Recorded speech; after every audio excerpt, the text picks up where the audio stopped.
Thank you so much. I know we're all champing at the bit. I promise I'll bring our speakers onto stage very soon. I just want to run you through a bit how the rest of the evening is going to work. We will welcome Elif and Sarah very shortly, and they'll be in conversation for about 45 minutes before opening up to your questions. If you would like to join the discussion, please raise your hand and my colleague and I can bring you a roving microphone.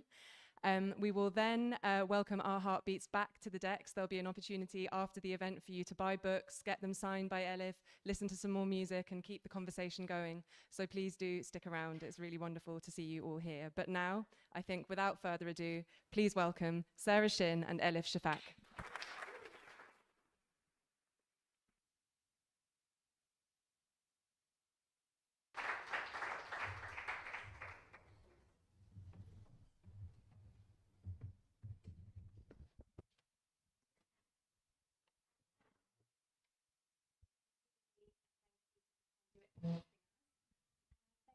Thank you to all of you for coming on this lovely summer's evening. And thank you to Elif for writing such a beautiful book which really touched my heart. Can you hear me better now? Yes. Good. You just missed my gratitude. But rest assured, I'm very grateful to everybody, and especially to Elif for writing this beautiful book which really touched my heart. And I can't wait to talk to you about it. Usually I'm too nervous to really enjoy conversations, but actually your book really helped me to prepare as well, philosophically.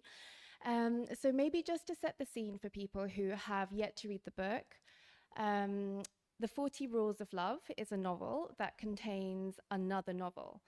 It's called Sweet Blasphemy by Aziz Z. Zahara.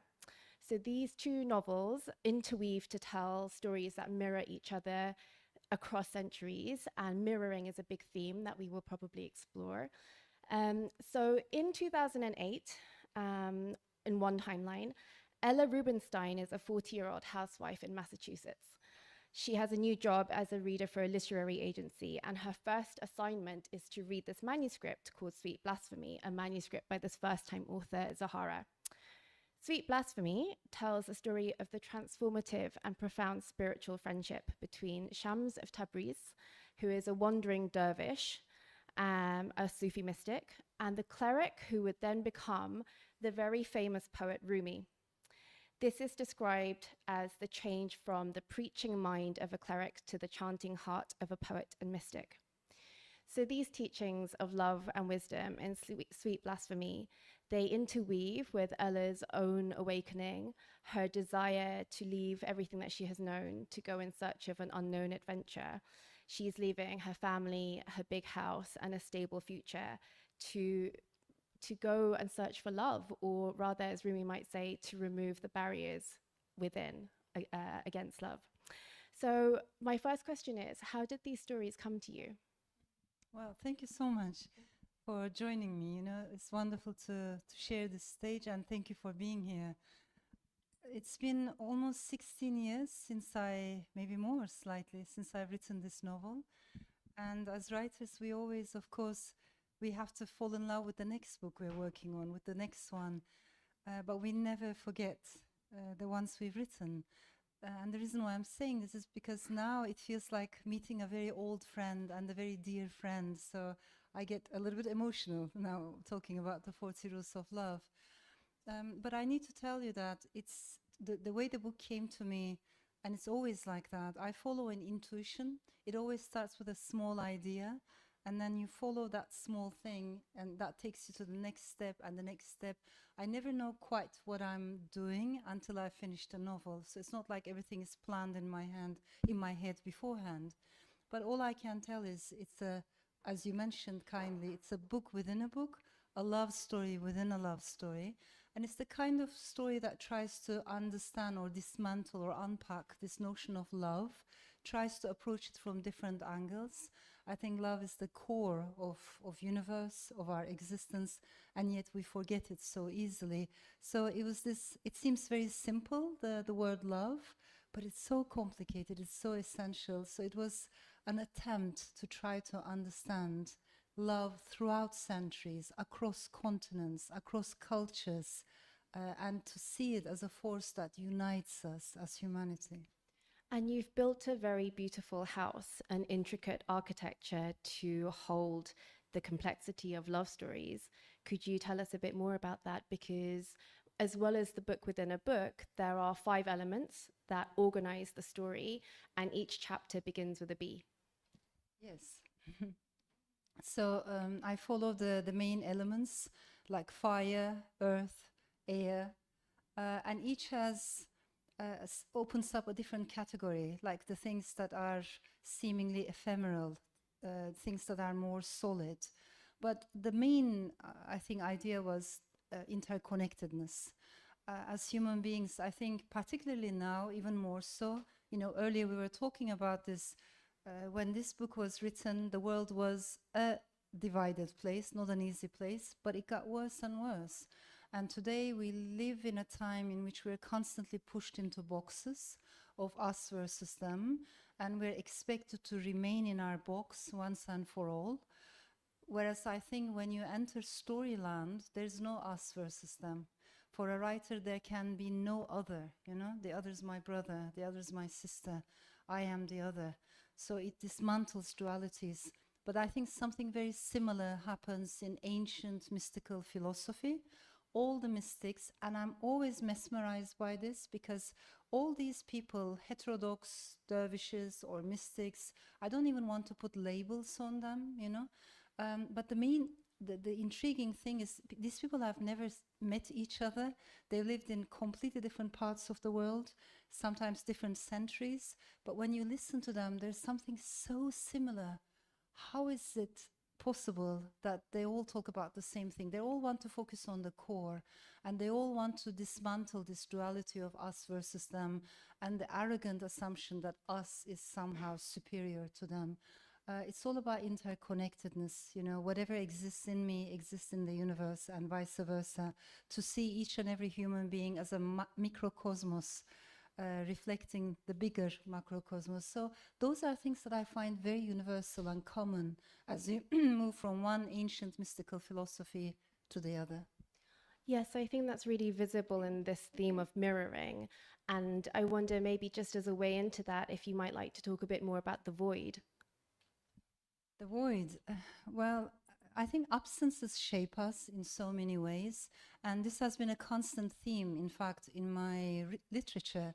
The reason why I say this is because as a writer, of course, you love stories, you love language, you love the cadence, the rhythm of words, but equally I feel drawn to silences. Anyone who feels silenced and pushed to the periphery, organically my heart goes in that direction. And I think we always talk about family stories, and of course they're so essential, but just as essential are family silences.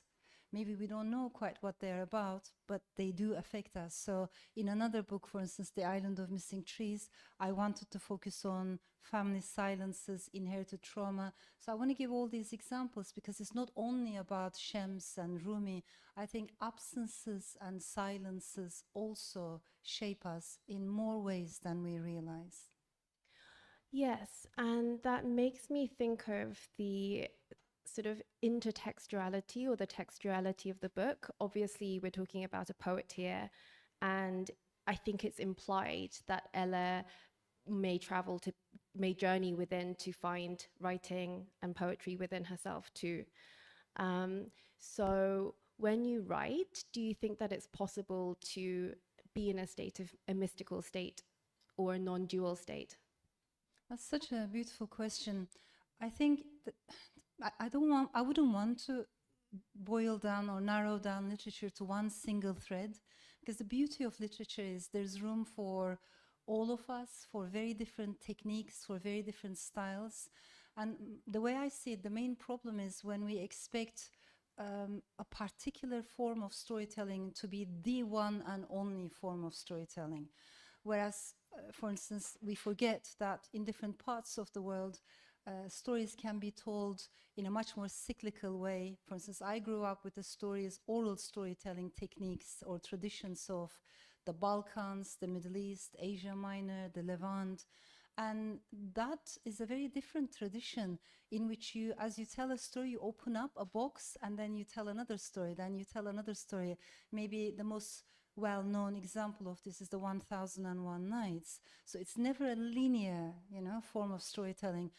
I do feel very attached to the European canon, to the European novel, but I also feel attached to this other tradition of storytelling, and to the best of my ability, I would love my work, my fiction, to be a bridge builder between written culture and oral culture. So I can never forget that there are different forms of telling a story, and I love that diversity. Shams is an amazing storyteller, and he often tells stories in order to illustrate his teachings. Would you mind telling us a bit about how you came up with the 40 rules? To me, it's interesting because I discovered Rumi when I was very young. I was a student at uni. I was interested in heterodox philosophies, but I discovered Rumi via Shams. It's usually the other way around, you know, people start reading Rumi first. And I was very intrigued by this character who's not very well known. The way I see it, I think he's very honest, and he doesn't like hypocrisy. He likes to question sometimes when people do things just for the sake of doing, this repetitiveness of rituals, forgetting the essence. So he's someone who's not afraid of asking questions. But to be honest, what mesmerized me was the difference between Rumi and Shams, because one is fire, the other one is water. And can they love each other? And they did love each other. And so it's the kind of love that transforms, right? It's the kind of love that does not try to possess. I think love and possessiveness do not go hand in hand. And we sometimes forget this. You know, we put too much emphasis on when we say my wife, my husband, my fiancé, the word my becomes very important, you know. But the other person does not belong to us. It's not a possession. So equality, dignity, freedom is so essential. And what I loved about their relationship is how they transformed each other. Shams did change Rumi a lot. Every historical source shows us that before meeting Shams, Rumi was more of a scholar, a very intellectual man who lived inside his mind. And I respect that a lot. And when we follow his journey, his family's journey, the genealogy, for instance, they came from Afghanistan, from Belch to Konya in Anatolia, and there are all these accounts how they brought books, hundreds and hundreds of books with them.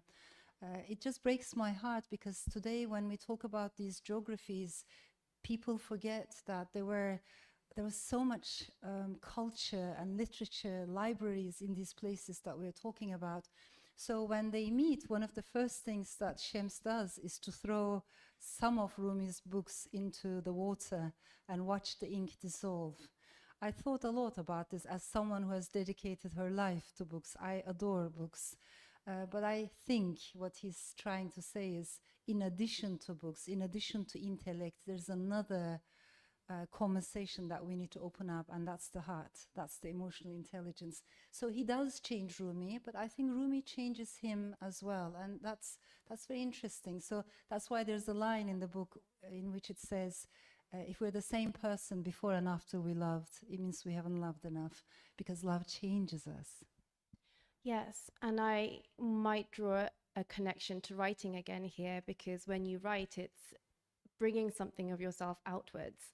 They are both characterized by a kind of seeking and a yearning. And there's a line in the book in which you say that God is not to be found by seeking, but he can only be found by someone who goes out to seek. So going back to Shams, I was thinking that he's someone who really challenges the construction of the ego self. And Rumi is someone who has accomplished a lot externally, but we see throughout the novel that there's a parallel drawn between him and Ella in their sort of unfulfillment with their external successes. And they have to go and find something else. And they have to suffer to some degree in order to do that. They have to be challenged. I wonder if you might say something about this on a collective level at this moment today, 16 years after the first publication of the book. I really appreciate this question. I think we're living in a time in which we have to reconnect. To me, this feels so essential. And what I mean is connections on three major levels: to reconnect with our fellow human beings across borders, and to realize that there is a shared humanity, there's a oneness that we have lost. To me, that feels very, very crucial. The second connection is with nature, with trees, with pebbles, with stones, with soil. There are incredibly important teachings. I mean, one that comes to my mind immediately because of my latest novel, There Are Rivers in the Sky, I talk about this ancient community, the Yazidis. One of the Yazidi community's teachings is, and it's a culture that's mostly based on oral storytelling. So grandmothers in Yazidi culture teach kids, in April you have to tread the earth gently, because that's when the earth is pregnant. So you can't stomp, you know, you have to. Now, to our rational modern minds, this is ridiculous. Maybe we laugh at it, but I think only a culture that sees nature as its equal, as its companion, will come up with such a philosophy. Whereas what we have done is to disconnect ourselves from nature, and we have turned ourselves into consumers primarily. We think we're so clever as a species, we're above nature, or we're outside of nature, but in fact we're actually a very small part of a very delicate ecosystem. So that's the second reconnection that I think we have to build. And the third reconnection is the inner one, the inner garden. And I don't want to give it a name. You know, some people might call it meditation, someone else might call it spirituality. I really don't know what it's called, but to realize that there's also an inner garden that we each are responsible for, and we need to take good care of that inner garden. Just keep it alive, keep it fresh, keep it green. So those three layers of reconnection seem very crucial to me in these broken times.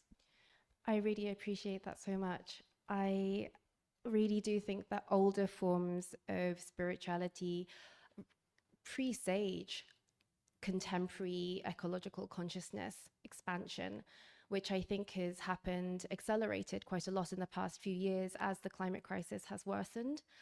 I was wondering if you could speak a bit more about this distinction between religion and spirituality, if you would like to.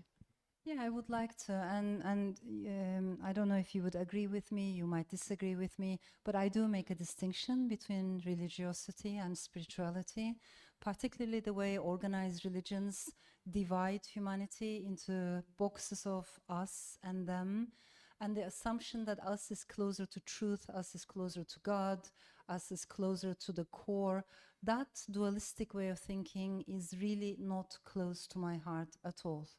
I'm not a religious person. I have too much doubt, I think, to be so. And what I fear always is certainty, particularly absolute certainty.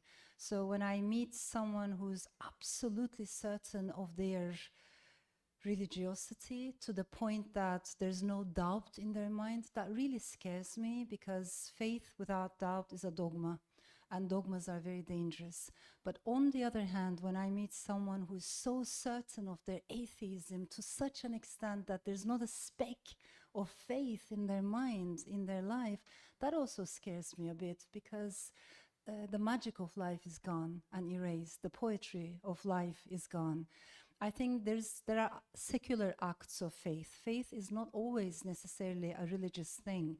For instance, when you move to another country, you don't really know whether you're going to be happy there, but something tells you do it, you know, and you do it. You move to another city, you move to another country. That's a secular act of faith.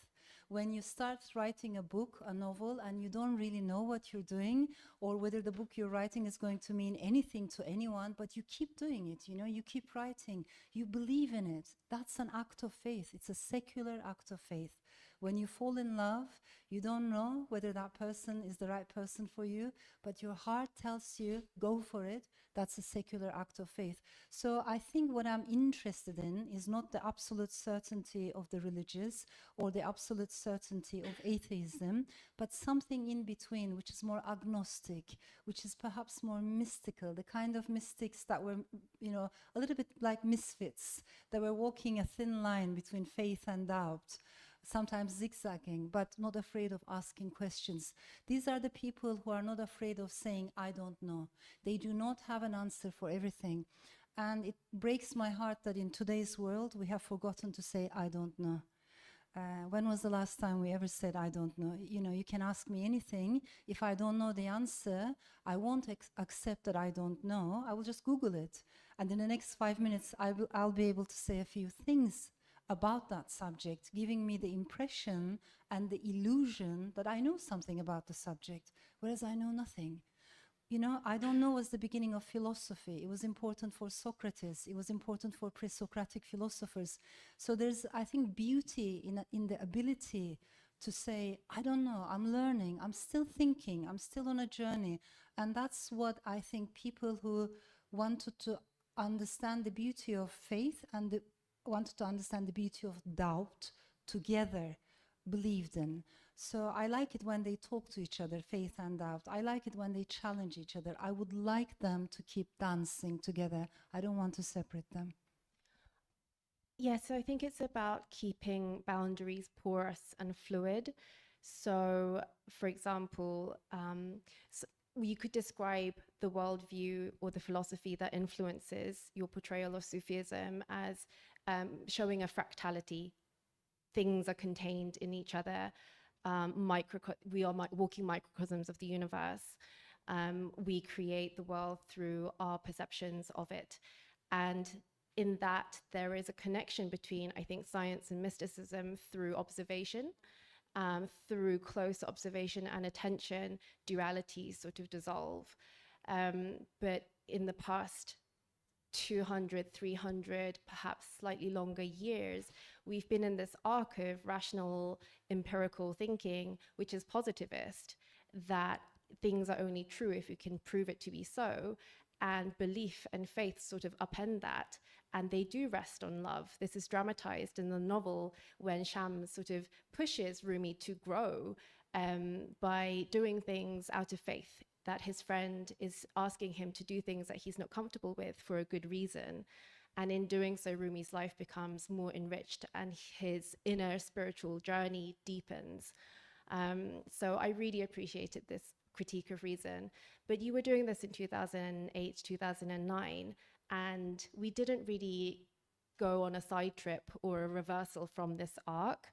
We continued, and now it seems like it's sort of broadening and expanding, that we are in this moment of transition. So after that slightly long preamble, I wanted to turn to your interest in intuition and in dreams, because dreams are very pervasive in the novel. Shams makes a living as a dream interpreter. Yeah, indeed, indeed. I think, you know, I was nodding as I was listening to you. This is not an abandonment of the intellect. I have a lot of respect for the intellect, and I actually, you know, observe this cultural difference, particularly in the UK and the US. The word intellectual and the word public intellectual is used as a negative thing. That is not necessarily the experience in every culture. For instance, when you go to France, the word public intellectual has a much more positive connotation. In Turkey, we do incarcerate our intellectuals, but at least we do recognize that they're important, you know. So there are different traditions. The intellect is very important, and it's not a coincidence that in times of populism and populist jingoism, intellectuals and intellectual output is always belittled. So let us invest in our minds. I think that's incredibly important. But what I try to do is to make a distinction between information, knowledge, and wisdom. I think these are completely different things. And T.S. Eliot, he was so right to remind us in his poetry that they are different.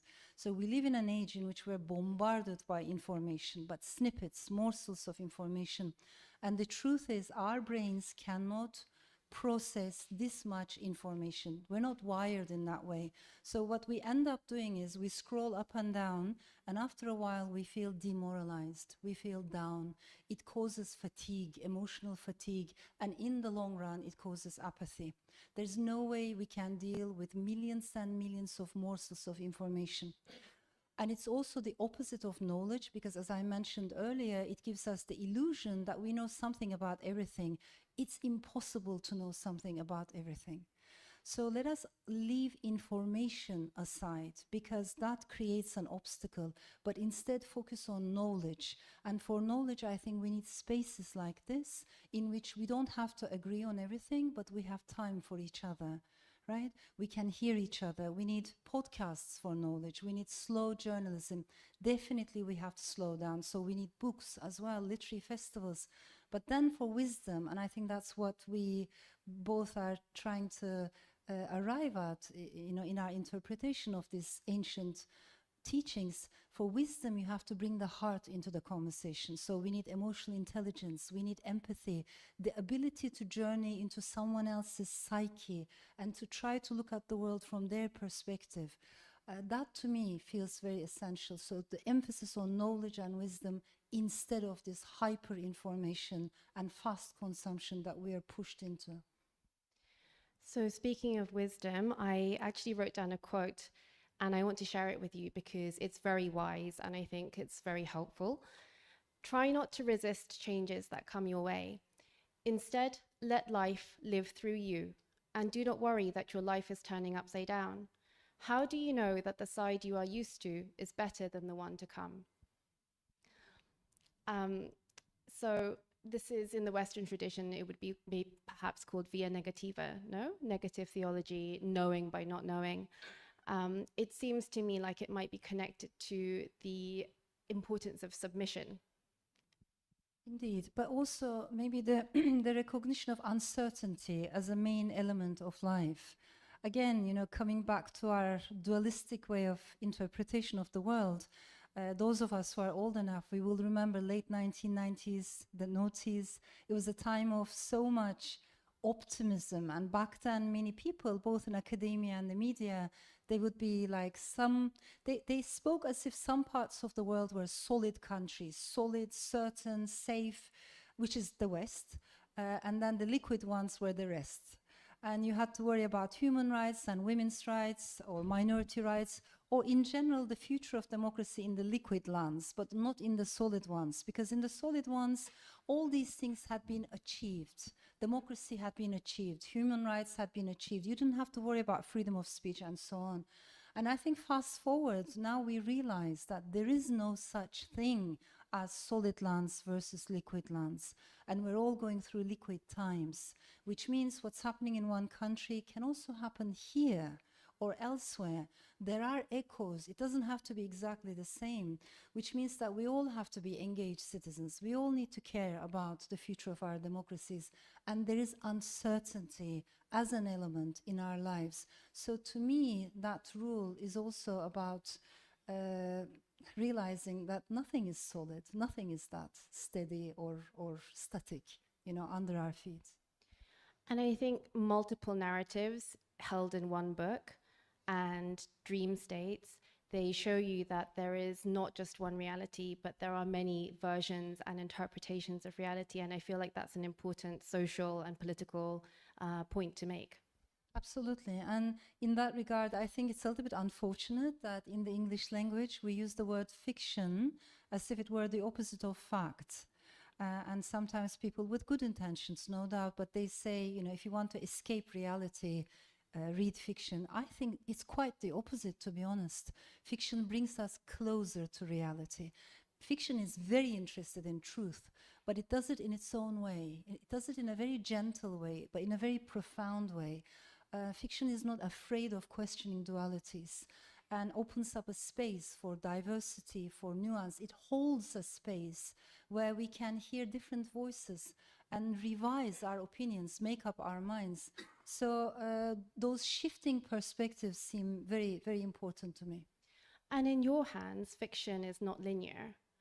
And the way that you talk about time in the novel is just wonderful. I'll read a few more points, a few more quotes. So the past is an interpretation. The future is an illusion. The world does not move through time as if it were a straight line proceeding from the past to the future. Instead, time moves through and within us in endless spirals. Would you like to speak a bit more about the illusory nature of time? Yeah, I love thinking about this because we have this idea that time is linear, that tomorrow is going to be more advanced than yesterday, but not necessarily. I understand the appeal of that because it gives us hope, it gives us more optimism perhaps. And we want to believe that the arc of history bends towards justice. We have politicians speaking like that. But again, there's no such thing. I mean, even if you follow the journey of one river, one tree, one patch of soil, it makes you realize there is no such thing as linearity. For instance, when we talk about the Thames, the river that shaped this city, the Thames is a zombie. Why is it a zombie? It came back from the dead, right? Not that long ago, it was declared biologically dead. Why? Because of the way we human beings mistreated the river. It was filled with such sewage, dirt, waste, that it was declared dead, and people thought no biospecies could ever survive in this water stream. But fast forward 150 years later, here we have a river which has not only managed to renew itself, recreate itself to such an extent that it has now, it's home to more than 200 biospecies. But instead of admiring the river, instead of respecting what it has managed to do, here we are, as we're speaking, water companies, in the name of greed, in my opinion, in the name of profit, in the name of money, once again, they're pumping sewage into our rivers. So when you follow the journey of one river, it makes you question, are we as human beings really learning from history? You know, are we drawing any lessons, or are we just repeating the same mistakes? Sometimes countries can go backwards. There's no guarantee that they will always go forward. Sometimes generations can make the mistakes that their grandparents had already made. And that's why I'm always much more interested in different understandings of time. The ancient Greeks, of course, I think they put so much thought into this. They had at least two different versions of time. There was Chronos, which was the basis of chronology, the linear time, the tick-tock time. But then there was also Kairos, the deep time. And storytelling is very interested in deep time. The time in stories, in literature, is never linear. When the novel is describing the events between Shams and Rumi, there are multiple narrators telling the story from different perspectives. Is that connected to your interest in the oral tradition?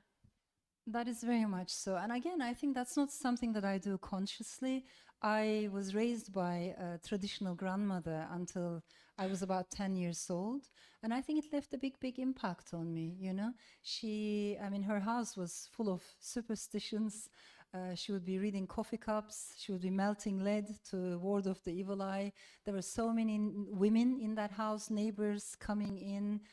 They would be gossiping. I would be just listening to them. It was full of life. And what I realized over the years is we're talking about a very patriarchal neighborhood and a very patriarchal culture surrounding. But within that household, it was a matriarchal world. It was a world of oral storytelling.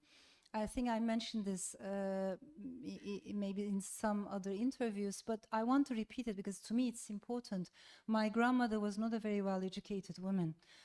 Only because she had been pulled out of school for being a girl, and she wholeheartedly believed in women's education, and she genuinely supported her daughter's independence and her daughter's education. That changed our lives. You know, I really believe if we can show solidarity and sisterhood towards each other as human beings, particularly at critical turning points in our lives, the impact of that is so deep.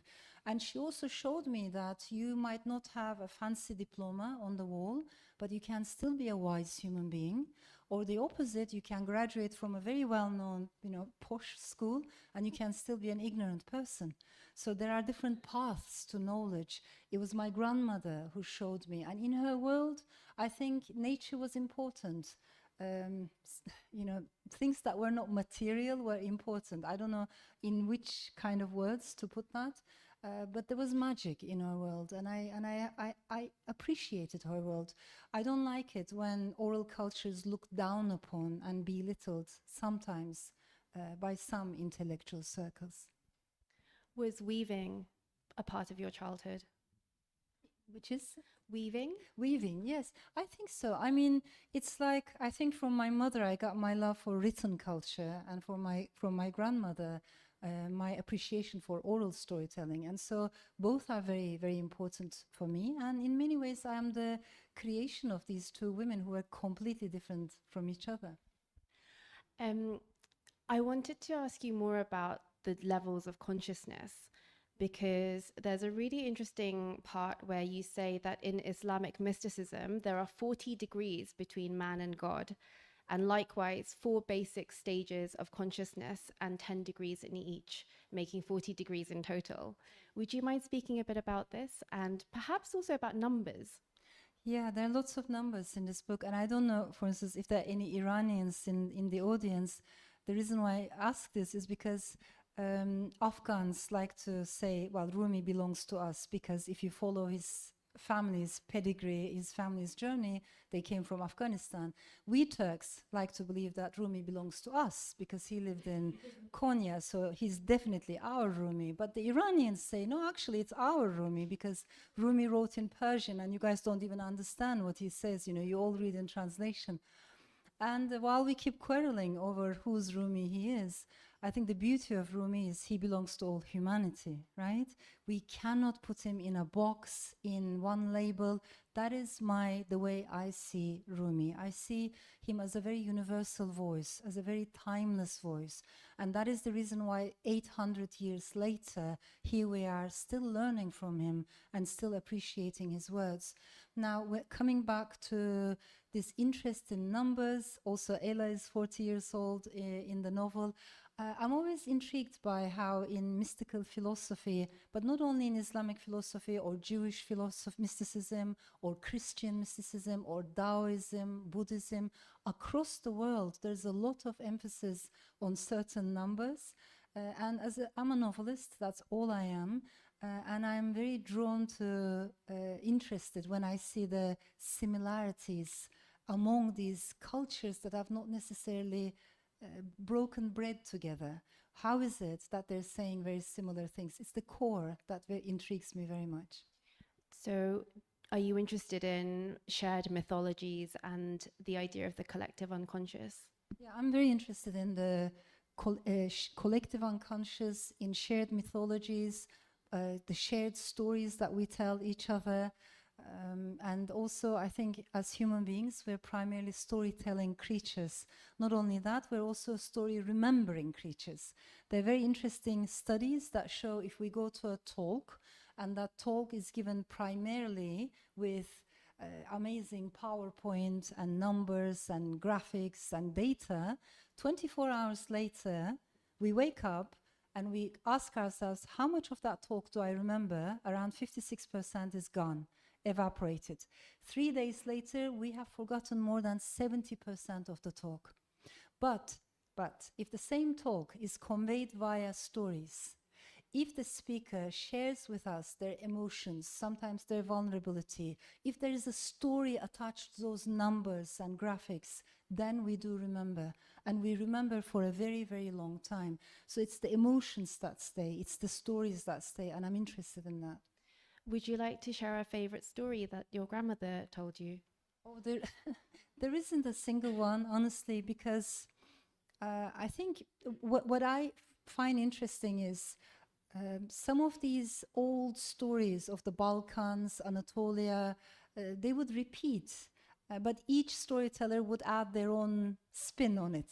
I like that. So there's a collective consciousness and conscience, but there's also an individuality as well. So there isn't one particular story that comes to my mind, but I do think of her as a storyteller. Would you think of writing and storytelling as acts of creation that are quite divine in nature? I am not sure I would put it in those words, but I do understand your question and I respect it. I think for me, I can't think of life without stories. And there's a beautiful essay by Toni Morrison in which she says, sometimes I feel so angry, you know? And understandably, she feels angry because so much is happening in the world, whether it's racial inequality, class inequality, the injustices that we see, the suffering that we see, it makes us angry, doesn't it? You know, if we care about it, if we engage, if we follow, if we respond, it of course causes an emotional reaction. So she's talking about her emotional reaction, this amazing American novelist, Toni Morrison. But then the next line is so simple, but in my opinion, so powerful. She says, then I go and sit down at my desk, I sit at my desk and I write. So she takes her anger and she turns it into literature. Another person takes their anxiety and turns it into music. Another person takes their frustration and turns it into climate activism. I respect that. So for me, the question is not whether we're feeling anxious, angry, frustrated, demoralized, depressed from time to time. Of course we do. Of course we do. We're all human beings. Emotions are not a source of weakness, a sign of weakness, not at all, but they're all sources of raw energy. So the question is, what do we do with those emotions? Can we turn it into something much more constructive, both for ourselves and for our communities and for humanity? That is something that intrigues me. But as for myself, I did not start writing with any, big ideas. I needed books. I was a lonely child raised by a single working mom, and I thought life was very boring. So for me, books were much more interesting. Storyland was much more real. I wanted to journey into that space as much as I could, as often as I could. And that's how everything began. Books were really my companions. And that's why when I say today books can change us, I really mean it, because it was books that showed me beyond my little corner of the universe, there was another life. There were other possibilities, and I could connect with those lives via stories, via art. It's interesting how much water there's been around. I mean, we are in Cancer season, but while I was reading your novel, I also thought of Anne Carson saying, "We live by waters breaking out of the heart." And speaking of Toni Morrison, there's a line from The Sight of Memory in which she says that all water has a perfect memory and is forever trying to get back to where it came from. And that essay, in it she describes her work of literary archaeology. She's trying to recover an emotional dimension to the narratives of enslaved people from the past who are not able to write in that way. And in doing so is trying to get at a truth. And that, I feel like that's similar to what you were saying. So I think there's a question here about the connection between memory and repetition and perhaps healing or moving beyond. Yeah, I'm so glad we're all talking about this. I really appreciate it, because I think memory matters. I do observe particularly immigrant families, not only immigrant families, but any family that has experienced some kind of displacement, that feels almost deracinated, uprooted, or comes from a complex background. There are always these generational differences when it comes to memory and forgetting. Usually the elderly, the older ones, they're the ones who have experienced the biggest hardships, but they do not talk about the past. They don't even know how to talk about the past. It doesn't mean they've forgotten it, though. It just sits inside their chest, unspoken, all those memories. The second generation, I think they're not that interested in the past, understandably, because they have to build a new life. They have to find their feet. It has to be tabula rasa. So they have to be forward-looking. But that leaves the third or the fourth generations, the youngest in these families today. I think they're the ones who are asking the deepest questions about ancestral heritage, about not only family stories, but also family silences. And I'm always mesmerized to see this, when I see this, because in every family, I think there's at least one memory keeper. There might be 5 siblings, but only one of them does the memory keeping, right? I would like to hope and believe that writers are the memory keepers of their societies, of their times. Now, why do we do this? Not because we want to be stuck in the past, of course not, but because memory matters. And I think if we cannot remember, we cannot repair. And what we cannot repair keeps coming back again and again and again. So memory keeping is an important part of healing. For individual healing and for collective healing, I find it very important. Yesterday we did a live Substack event with the author Junot Diaz in the States, and we talked about this. In the Middle East, there's a proverb. It goes like this: the ox forgets, but the tree remembers. And I think it's very powerful. You know, if you're the one for the one who has been hurt, for the one who feels silenced or pushed to the periphery or mistreated, memory is so important. While the ox might say, forget it, you know, move on, for the tree, memory matters. So I think it's an important part of healing. And Junot, as we were discussing this, he also mentioned that sometimes trees, for the fear of being chopped down again, start acting like an axe themselves, and that's not a good thing. So the one who has been hurt should be careful not to hurt the others. Otherwise, we can never break this chain, and it will go on and on. But I think memory is an important part of individual and collective healing. The way that you described the family pattern was astonishing, and it confirms to me that you're an amazing observer of human behavior and of patterns. So I think that this takes me back to language because, as you said earlier, not everyone is the same. You know, some people may draw or some people may dance. But for me, what I can't quite get a hold of in memory or not, it really helps me to be able to put language to it so that I can put it down again. And there's a sort of movement between what is ungraspable and then you can just grasp it and then it disappears again, just out of reach. And so Rumi, his destiny in a way, you could say, was to become a poet, which was something that he didn't recognize, but Shams saw in him. And I feel that the treatment of destiny is actually a little ambiguous in the novel. I wondered if you would like to speak about this, and perhaps I'll read I think it will be my final quote. And it's about playing, actually.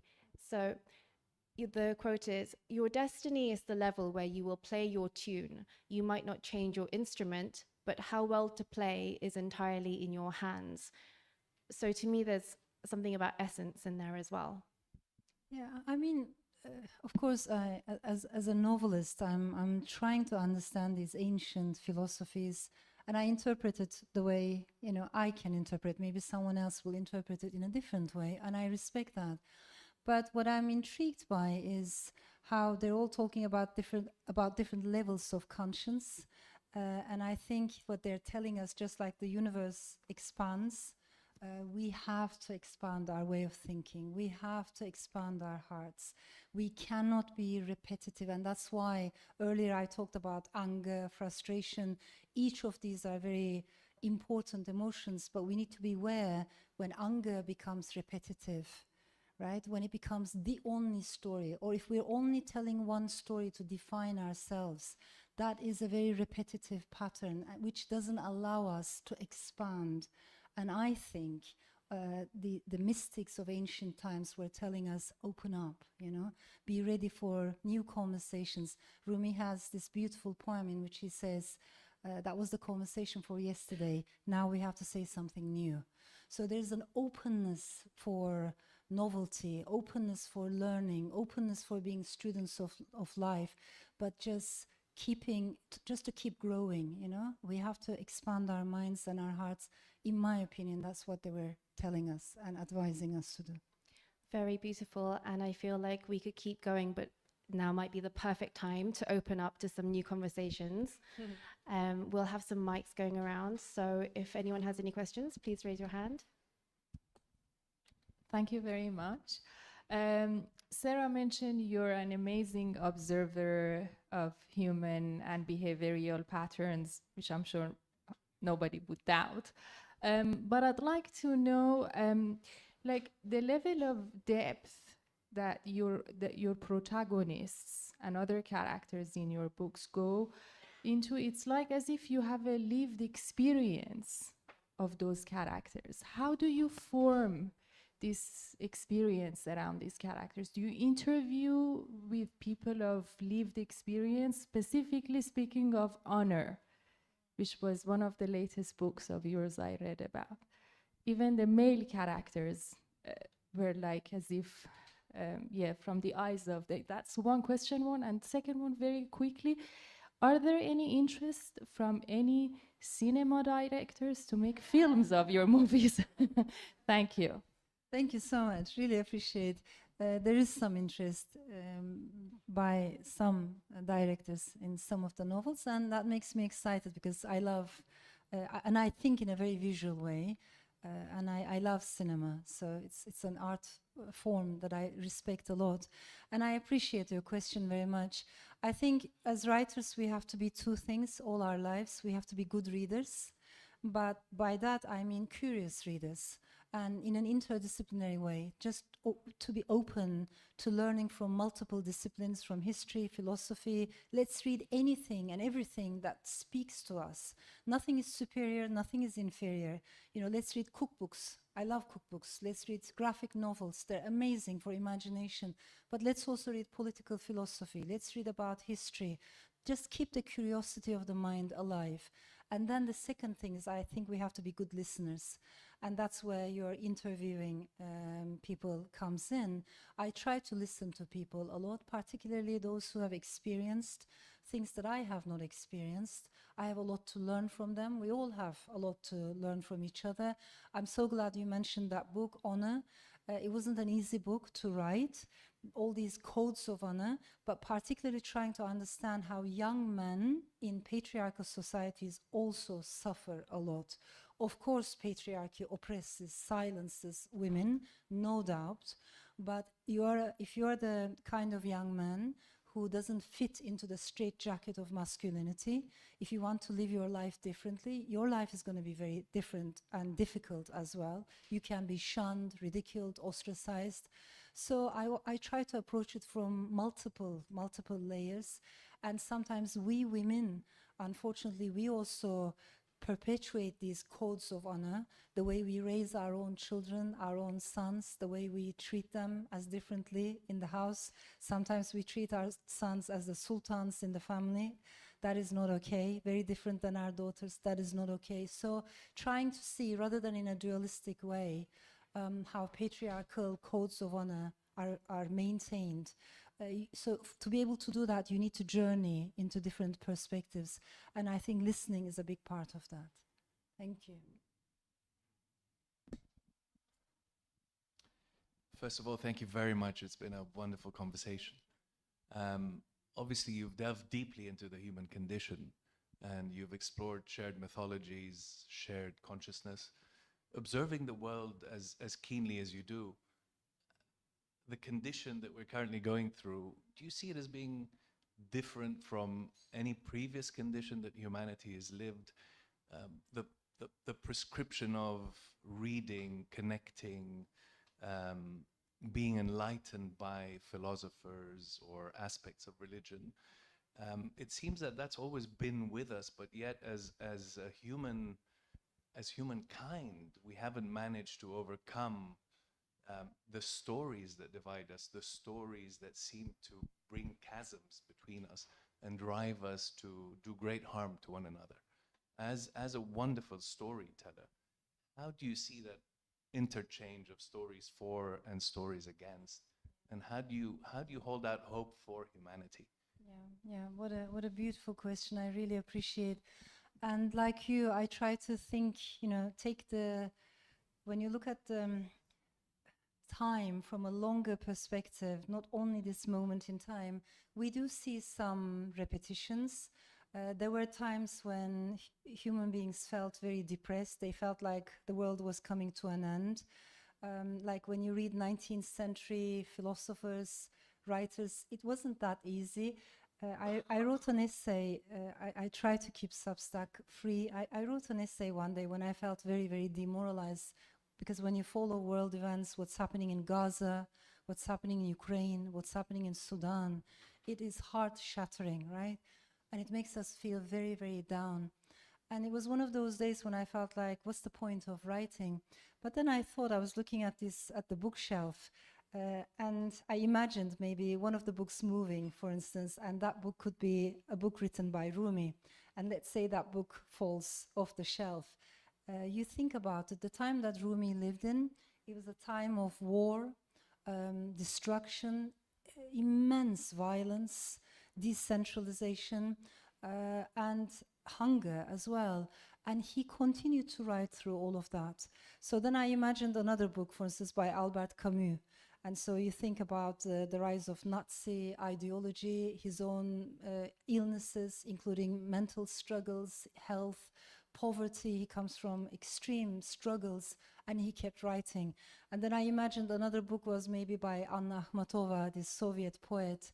And she wrote through, my God, enormous struggles, right? The pogroms, Stalin's enormous repression, and so on, to such an extent. There was so much censorship in her time that the only way her poems survived is because her friends and Anna Akhmatova, they memorized her lines. Otherwise, everything was destroyed.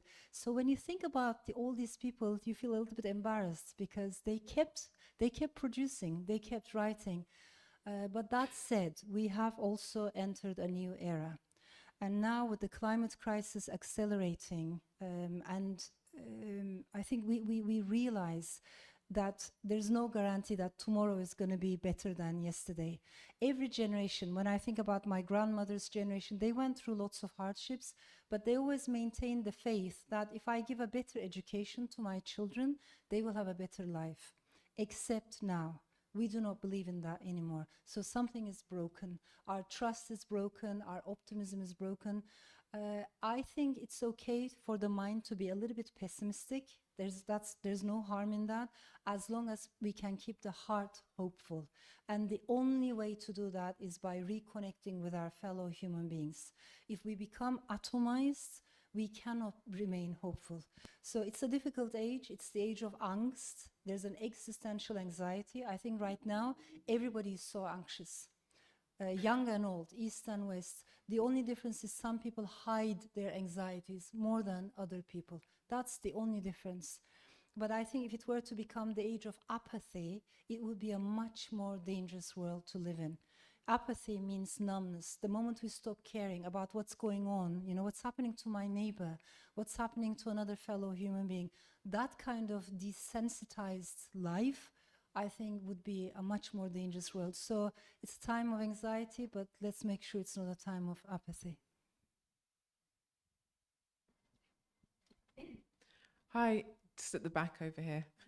Thanks so much for such a brilliant talk. It's just always a pleasure to listen to you speak. I recently read The 40 Rules of Love. I'd been saving it for a while. It's one of the kind of later books of yours that I came to, hearing that it was one of the OGs. One of the things that struck me was just how beautiful it was reading about kind of the spirituality and that kind of, I could think that dance between spirituality and maybe more religion and dogma. On an anecdotal note, it was also really beautiful reading about it. My grandfather's Sufi, he's Iranian Sufi, Islamic mystic, and he married my grandmother, who he met in London, who was a Christian mystic. And my mother always said they had more in common because of that than it kind of crossed the Christian kind of Islamic divide, and how they had that in common. And I think it was really lovely connecting with that. But one of the things that struck me when you kind of in reading, I was about to say listening to you, in like reading kind of how you wrote about, let's say, the kind of the views of Shams around kind of, for me, all of that kind of mysticism comes back to a humility around not knowing and love being at the center of kind of all. And I'm kind of curious about the kind of dogma of some of the other characters, about these rules and these kind of creating these structures around everything seemed at odds and almost seemed nuts in comparison. I'm conscious it's probably my assumption and my worldview that might be framing that. And I'm curious about, you wrote this a while ago, how you think that kind of dance between what it is that maybe draws people towards that more open and I think more humble openness and curiosity around spirituality versus this distaste and desire for destruction of it, and how that kind of dance has continued to play out, and what might be some of the factors behind pushing in the two directions. Thank you. Thank you so much for your words. I mean, we do live in a very, very complex world, and unfortunately this is a very fertile ground for the demagogues. particularly populist demagogues, you know, they come and they tell us that just leave it with me, I'll make it simple, I'll make everything simple. Nothing is simple. So it's a lie, you know. And I think they promise us safety. They tell us that if we're surrounded by sameness, we will be safe. If we retreat into boxes, tribes, in which everybody looks like us, we will be safe. But that is an illusion. We are so interconnected, and everything shows us, whether it's climate crisis or the possibility of another epidemic, or financial crisis, systemic inequalities, or international terrorism. Everything shows us that we are interconnected. We have massive global challenges ahead, and we cannot deal with these challenges by retreating into tribes of, you know, sameness. But that's what they're telling us. So there's a lot of fear at the root of that. And they're telling us, of course, understandably, as I mentioned, this is a time of emotions, whether it's anxiety, fear, and all of that is real. But they take these real causes and they make false promises. So they tell us that they will solve all these problems by, you know, making things simple and reducing us into us versus them. It is not a coincidence that wherever we see a rise of populist demagoguery, ultranationalism, ultra-religiosity, if we look at the way how autocrats behave, it's not a coincidence that they love to create tension. They love it when society is on the edge constantly, and when it's divided into polarization, when people stop talking to each other. They allow wedge issues, you know, dualities. This is not a coincidence, it's a playbook. And it keeps happening in country after country. So what is our challenge? Our challenge is to find shared ground, shared values, and come back to democracy and democratic values and norms. We don't have to agree on everything, but we need not to lose sight of what we have in common. So what you mentioned about your grandparents, you know, one of them is a Muslim mystic, the other one is a Christian mystic, but they found that common ground because they were both on the periphery, if I may put it in those terms, of their own cultures, of their own teachings. So sometimes along that periphery people meet, and there's enough number of people in this world who do not want to be divided in this way and who really understand the need, the importance of oneness. I think we desperately need it in this moment in time. And on that note, I'm sorry, we will have to bring it to a close, but the good news is Elif will be signing books, and so we'll be able to take more questions there. But if you could please join me in thanking Sarah and Elif.